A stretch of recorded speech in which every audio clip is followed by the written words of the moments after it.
Hello everyone, welcome back to Fix the Family. My name is Raylan Alamo and we are bringing you Truth Without Compromise for the Family.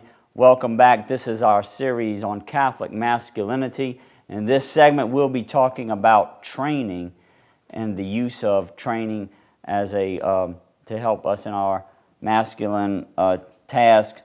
Within this we'll be talking about the topics of habits, having a rule, and then putting that rule into routines and schedules. Now, training is the repetition of productive activities toward forming good habits and producing positive results. And this is very closely related to consistency we talked about in the previous segment. And it's going to build the discipline required to be consistent. I want to first talk about habits. Now, there is a good audio program out there called the Power Habit System by Mr. Noah St. John that I would highly recommend, but I'll be pulling a few of his thoughts from that into this discussion. That's a Nightingale Conant program out there on audio that's been very helpful to me. I just want to share some points of that with you. The thing about habits is that we're all very familiar with them. Who hasn't heard the phrase, we are creatures of habit? And what happens is that we start doing things and we move these activities from a conscious to a subconscious level. An important rule of thumb to remember on the use of habits and the development of habits is that it takes 21 days to form a habit. You probably have tried certain things and not been able to keep them going. Let's take, for instance, a very common one. Somebody, especially at New Year's time, they're going to want to lose weight or start an exercise program. So how do they do that? Well, they'll start off, and they're excited. And you got the first week of it going, and they're going to get this thing done. They're going to do it every day, and they got a lot of momentum going, and they're feeling good about themselves for being so disciplined. Then life gets in the way, and then they start on the second week. But even though things might be getting in the way, might be more challenges, we're still going to stick to it. We're going to make it happen. But we don't have the enthusiasm about it that we had before. The newness wears off. We start to maybe skip, or maybe I won't do it today. Usually by the end of that second week, it's slacked off enough and lost the momentum to where it's not going to continue. The third week, usually, it ceases. If only that person would have persevered through that third week, it would have become much easier, because that habit, that activity would have moved from the conscious to the subconscious level, and it would have been part of their routine, of the thing that they were going to continue to do. Another important thing to remember about habits is that our mind can't distinguish between good and bad habits. Okay? God has created us in His image. That means that we have an intellect and a will that makes us much higher above, a totally different class from any other creature that He created. We are like unto Him. So we can develop in our mind and let our mind know and command our subconscious to doing the right things that are good for us. Sometimes we'll fall into bad habits. It's very common, amongst people. It's just our human nature. We have to remember that if we want to stop a bad habit, we can't just stop it. We have to replace it with a good habit. So we need to keep that in mind. Find something that is, and hopefully the opposite. It's like you have the sins and the opposite virtues. Hopefully it's a virtuous habit that we can plug in the place of that bad habit that we might have fallen into. But just remember, once you surpass that 21-day point, things are going to get a lot easier, and you'll be able to overcome the obstacles that it takes to continue on in that activity. Next, let's talk about having a rule. Now, by rule, we just mean that we are going to place a priority on those activities that we have to do. I remember when I first started getting spiritual direction, maybe about 20 years ago or so, the priest there would often tell me, I just remember him telling me over and over again, to stay balanced. Make sure we're covering all the bases.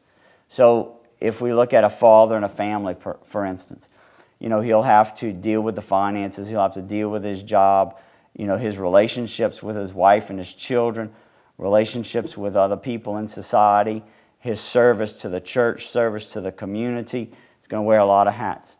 And what typically will happen? We'll tend to do the things that are easiest for us or the things that we want to do. So we need to make a point to do those things that we don't want to do or the things that are more difficult. Have you ever had something that's really hard or something that you dread doing? Maybe that difficult person that you have to call or, just that unpleasant task that you want to do. There's an author out there, Brian Tracy. He has a book out there called Eat That Frog. And just it's a cute little thought, but the point is if you have to eat a frog, that's probably going to be the worst thing that you have to do all day. So you want to get that done first and get it out the way. Same with any other unpleasant thing that you might have to do. That thing will be looming over your head, that dark cloud all day long, and it's going to affect all your other activities, and it's going to diminish them from doing them as well as you could. So it's much better to get that difficult, unpleasant thing out of the way first and get it done. Next let's talk about routines and schedules. And, sometimes the whole concept of routine might get a bad rap. It's like, it's such a routine. But this is a very powerful concept, very powerful tool that we can all use. For my family, over the years, I have developed routines for us on a daily, weekly, monthly, and traditions on an annual basis. And it just helps us to always be doing whatever it is that we have to do, and again, to cover all the bases. There's that expression out there, an idle mind is a devil's workshop. If we have too much loose time, there's probably going to be trouble that's going to work its way into our lives and into what we're doing. So the routine can be worked into a schedule and give us the momentum that we need to get the repetitions in of those highly effective tasks that we need to do. Let's take it for instance. We're all good Catholics, right? And we're all very busy. We all have tons of things we're always into. But some kind of way, if we're a good Catholic, we know we got to go to Mass on Sunday. And how does that happen if we're so busy? Well, because there's a set time for it, and we make sure that we're there, and we plan everything else around it. There was a good visual put out there by a motivator, and he put a big jar out on the table, and within that jar he put some fist-sized rocks, some really big rocks, and he had that jar full of rocks. So he asked his audience there, he says, well, is this jar full? And they say, well, of course it's full. You can't put another rock in there. And then he takes some gravel, a bucket of gravel, and he pours it, and it filters in all around the rocks. And then he says, well, is it full? And then, they know then that it's not. He'll take some sand and pour it in there, let it filter around, and then some water, and then it's really full. The point of the lesson is that if you put in the gravel and the sand and the water first, try putting some of those rocks in there. You're not going to get very many of them in. You're not going to get as many of them in as if you put those big rocks in first. So the priorities that we have in life, we need to take care of doing those first.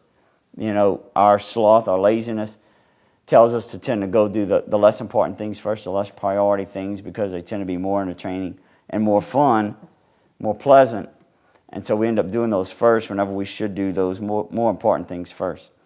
One of the big rocks I'll often bring up in helping people out is that of health and diet and exercise. Why is that? Because of the domino effect. If our health isn't right, then it's going to affect just about everything else that we do. We're not going to pray well. We're not going to do as good of a job at our work. Our money situation is not going to be as well because we'll have to leave work to go to the doctor and spend money on doctor and medicine and all. So if we take care of our health, it just helps us so much in other areas of our life. And as St. Paul says, the body is a temple of the Holy Spirit. We are to regard it highly and to take care of it. So we need to place priority and put that as a big rock in our schedule, in the things that we're required to do on a regular basis. There's our discussion on strength. We're going to continue next time on our series on Catholic masculinity when we'll talk about commitment. Come back and see us here at Fix the Family. My name is Raylan Alamo. God bless you.